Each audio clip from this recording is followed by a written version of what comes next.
Chapter 3. Bahagyang masakit ang ulo ni Melanie nang pumasok siya sa eskwelahan kinaumagahan.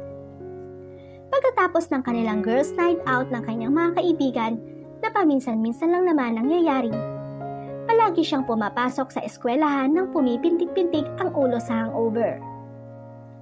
At kadalasan ay iyon ang pinag-uumpisahan na naman ng pangungulit ng kanyang mama sa favorite topic nito, which was, of course, her civil status. Kasi naman, Melanie, labas kayo ng labas sa gabi. Bakit kasi hindi ka pa mag-asawa? Kita mo, kung may sarili ka ng pamilya, hindi mo na kailangan pang lumabas dahil may inaasikaso ka na. So, hindi ka na rin magkaka-hangover ng ganyan. Napailing na lamang siya sa tuwing maaalala ang pagpupursige ng kanyang ina na mag-asawa na siya.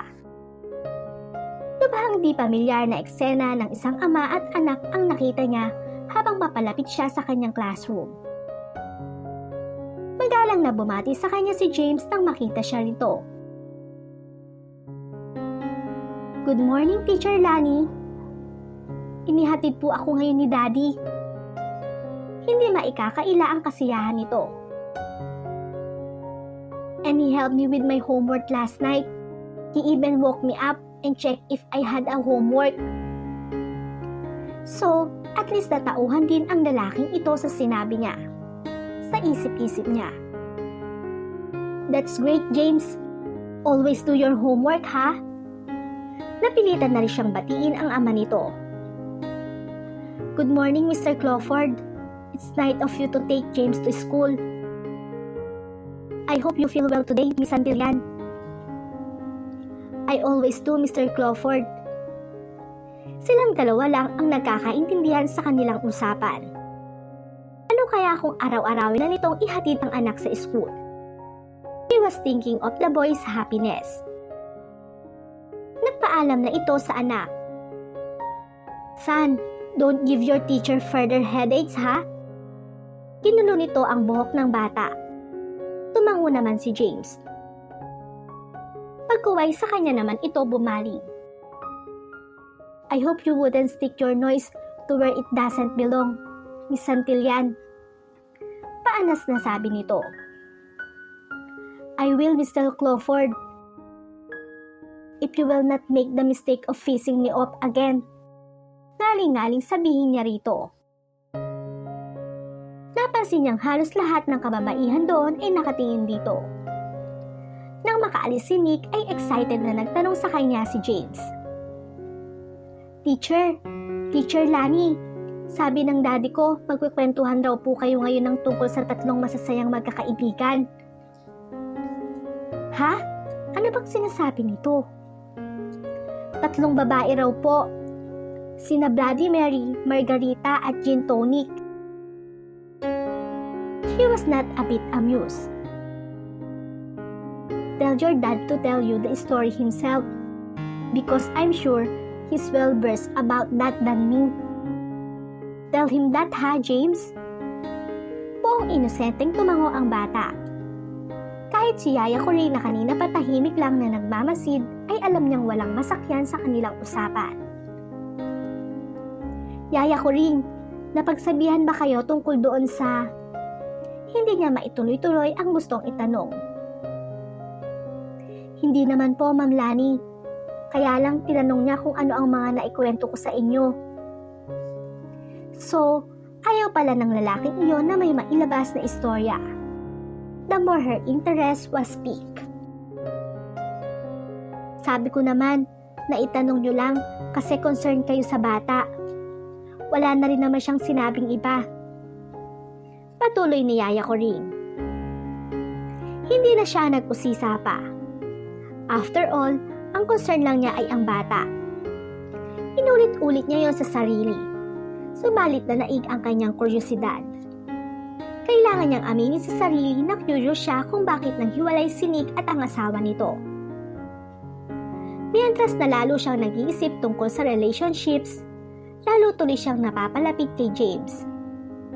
Naawa siya sa bata dahil tila naging permanente na ang pananamlay nito. Nabawasan nga ang pagiging bully nito pero napakatahimik naman ito. Hindi tulad ng dati na masigla at enthusiastic ito sa klase. Gusto niyang malaman mula mismo rito kung ano ang iniisip nito. Nais niyang ihingan nito ang ikinalulungkot nito. "James, why don't you play outside?" Sabi niya rito ng hapong iyon, na nagmumukmuk na naman ito sa silid samantalang ang lahat ng klase nito ay abala sa paglalaro sa labas. "Ayoko po." Walang ganang sagot nito. "Would you like to tell Teacher Lani what bothers you?" "Come on, I'm ready to listen to whatever you say." Pumuntong hininga ito, tsaka tumingin sa kanya. "I miss my mom." "You want to see her?" Sunod-sunod na tumango ito. "Hindi ba siya pumupunta sa inyo?"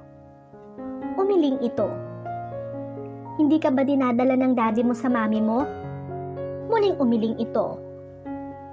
Aba, possessive ang unggoy.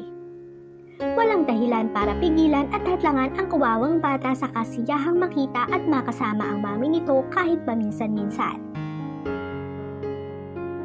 Kinagabihan ay tinawagan ni Melanie ang numero sa bahay ng mga Crawford. Bahagya pang nagulat si Yaya Coring nang malamang siya ang nasa kabilang linya. Agad niyang itinanong dito kung naroon ang amo nito. Luckily, nasa bahay si Nick at kalaro daw si James. "Mr. Crawford, it's about the kid." Walang ligoy na sabi niya nang ito na ang nasa kabilang linya. Hindi nakaligtas sa kanya ang pagtataka sa tinig nito sa pagtawag niya. "Lately kasi, napansin kong masyadong nagiging malungkutin si James, and that adversely affects his studies. I found out he misses his mother badly, so I thought, why not give him the pleasure of seeing his mother sometimes? It could help him a lot, Mr. Crawford." Ang hula niya ay nagsalubong ang mga kilay nito sa sinabi niya. "I don't know how far you will go to help your student, Miss Saltillan, and I must commend you for your heartwarming concern. But when it comes to this, don't ever think of treading on private family matters." For a moment, she was speechless. "Mr. Crawford, huwag niyo sanang mamasamain at huwag niyo sanang iisiping naghihimasok ako. But I think you also want what is best for the kid." Sabi niya nang makabawi. "Precisely, and as his father, I know better not to do what you're trying to suggest." Saglit itong tumigil. "As you're very keen about my son's need for motherly affection, why not give him your own brand of love if you really think he's in dire need of such? You're his second mother, right? Although, of course, I doubt if you could, having no child of your own. So you have no idea what it's like to be a mom." She was sufficiently challenged by the points he raised. "First and foremost, Mr. Crawford, I don't have to bear a child to understand how important it is to have a mother present in child's formative years. At iba pa rin ang biological mother. Of course, we can give him all the love we can when he's in school. But what about outside of it? More importantly, it should be felt within his own home." Ilang sandaling pumatlang ang katahimikan nang hindi agad ito kumibo.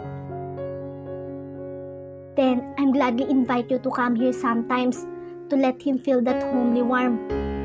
Maya-maya ay sabi nito. "I mean from his own mother, from his own family. Don't you think I can give my son that affection you're saying, Miss Santillan?" The father, she realized, was adamant in his stand. A father's love is one thing, a mother's love is completely another. "What if I tell you I can give them and be both?" "You seem so opposed to the idea of letting the child to see his mother that I'm beginning to think it is you who have the problem, Mr. Crawford. I just want to remind you that you are depriving your son of an important part of his life. The bottom line is, I don't want to be told what I should or should not do. It is still a part of your job to investigate your student lives because of what you call your concern, Miss Santillan. Then, if it is, then I will gladly tell you that James can have other school from which to get that same concern without the same interference. She panicked inside. She was losing her audience. Not just losing, but had lost. Ibinaba na nito ang telepono. He entirely lost her point. He absolutely got her wrong. Bilib din ako sa teacher ni James. Nais sa loob ni Nick. Lalo pa nito ang tunay na ina sa pagmamonitor sa kanyang anak. He must admit, the young teacher would make a good mother. Instinctively, he began to get irritated by her. Bahagyang nag-alala si Melanie nang sumunod na araw ay hindi magpakita sina James at Yaya Corinne. Baka nga tinotoo ng unggoy ang banta. Hindi masosolve ang problema ng bata sa simpleng paglipat ng eskwelahan. Ayaw niyang sisihin ang sarili kung ganoon ang naging desisyon ni Nick. After all, ito ang ama. But had she really gone too far? Did she really become a little too pushy? Concern lang naman siya. Yun pa ba ang kapalit ng kanyang pagmamalasakit? Nang sumunod na araw na hindi pa rin nagpakita sina James at Yaya Corinne ay masama na talaga ang kutob niya. Pinilit niyang kalimutan na lang ang lahat. Pero sa tuwing nakikita niya ang bakanteng upuan ni James, bumabalik sa kanya ang bigat ng dibdib. Natural lang yon, katwiran niya sa sarili. Bawat estudyante niya ay uniquely attached sa kanya, emotionally. James was no exemption. Rather, he became an exception. Dahil mula sa pagiging mabait at magaling na estudyante, patungo sa pagiging bully, she was fearing and extremely challenged to mold him back to the child he was. Kaya naman tuluyan na siyang napalapit dito. But now, both of them were deprived of that wonderful, fulfilling, and rewarding experience. All this thanks to his scratty, senseless, unconcerned, selfish, and arrogant father. Iyon ang baon niya nang mag-dinner sila ng dalawang kaibigan niya ng gabing yon. Lan, you look upset. Perk up, girl. Si Lilet agad ang nakapansin sa kanyang pananamlay. Nakukonsumi na siguro yan sa mga bata, bro. Masyado bang makukulit, Lan? Kung ako sa'yo, pagsasakaling ko yung mga chikiting pag masyado akong kinukulit. Sabi ni Sandra. Nakakalimutan mo naman yun. Yun ang fountain of youth niya. Nagtawanan ang dalawa sa sinabing yun ni Lilet. Napangiti na rin siya. Pero guys ha, nung promise ko that one of these days, magbibitbit ako ng mga papa. So there must be no reason to get idle. Lilet was tingling with excitement. Ganon din si Sandra. Huwag niyo akong intindihin, girls. We agree before that when we're together, we would leave behind of all worries about work or whatever, haven't we? Actually, I was just contemplating on something. So let's not talk about these things. Ang iniisip ko ay kung ano ang mga itsura ng mga ipapakilala mo sa amin, Let. Baka naman mga mukhang missing links sila, ha? The last thing I need is a fiancé na mas worried pa sa kanyang D-zone kaysa sa akin. Naging bubbly uli siya kaya balik sila sa party mode. Lying wide awake in bed, Melanie was forced to outline and map out her life. Carefully, she had made a pattern. Natural perks sa umaga kapag tinuturuan niya ang mga bata. Sa gabi ay pagpapakasasa sa pagiging single, kasama ng dalawang kikay na kaibigan. Or alternatively, within the confines of their home. Habang lumilipas ang mga araw ay lalo siyang pinepressure ng kanyang mga magulang. In fact, kung dati-rati ay may pagka-istrikto ang mga ito sa kanyang mga lakad, ngayon ay wala nang karekla-reklamo kung kailan at bakit siya lalabas. Naturally, it came alongside her coming of age, na matagal nang nangyari. Pero duda niya ay mas may kinalaman iyon sa kagustuhan ng mga itong magkaroon na siya ng sariling karelasyon. Somehow, she indeed felt a resounding hollowness inside her life. She realized that aside from her family and the kids in school, she had nothing from which to derive her happiness. That she was lacking something became very obvious to her. Perhaps, that was why she clung so much to the kids to whom she devoted herself. Muli na naman tuloy niyang naalala si James. And inevitably, the kid's father.